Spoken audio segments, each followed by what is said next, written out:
Hey there, church family. This is Pastor Peter here. I wanted to do our 40 days of focus a little differently today. So from time to time, I'll switch it out and I'll do just a quick video with you, just to change the pace.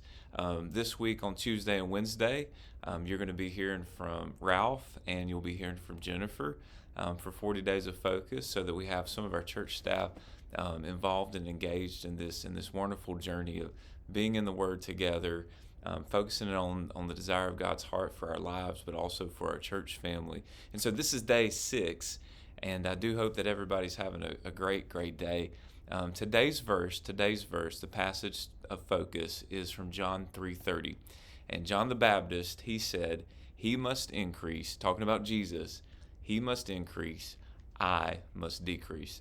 I don't know that if you've ever heard of this guy, but and it would be most appropriate if you have not.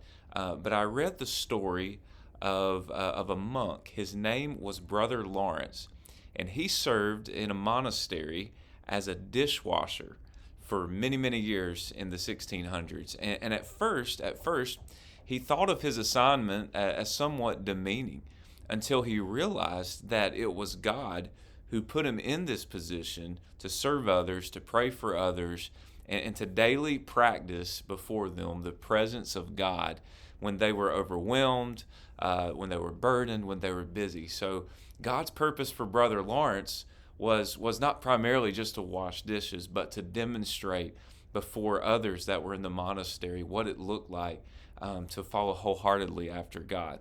What often would perplex his visitors was how calm and how at peace he was with his ministry role in the monastery, because when people would come to him with trials and burdens in life, John would just be so focused in on helping them in their need, and he was calm and cool and collected.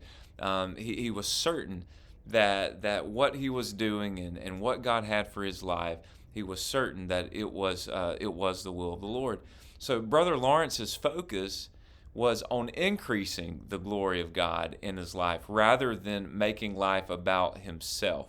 He once wrote, Brother Lawrence, and by the way, he lived in the 1600s, but after his life was over, some 300 plus, 400 years later, people are still reading practical advice from Brother Lawrence. Well, he once wrote in a journal entry, he said, "I have walked before God simply in faith, with humility and with love, and I apply myself diligently to do nothing and think nothing that would displease him.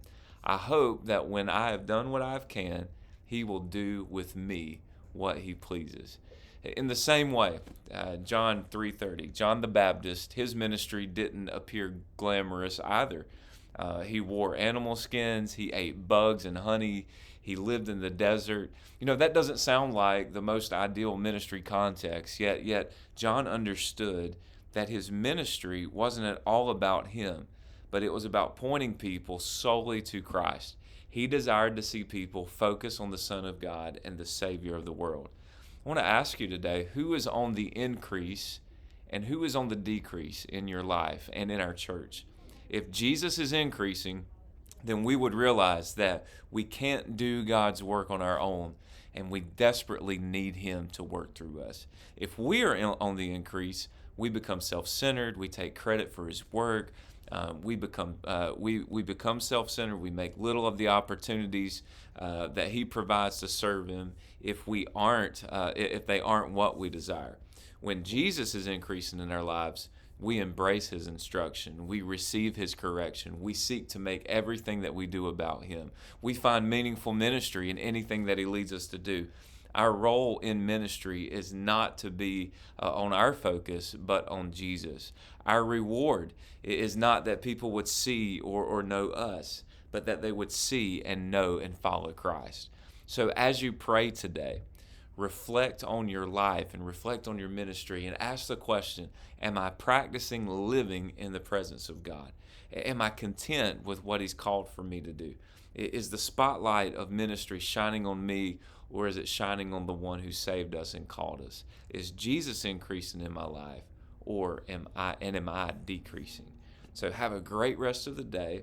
Thank you for spending this time each day in the Word, focusing in on God's heart, God's call, God's will for your life and for our church. We'll see you tomorrow.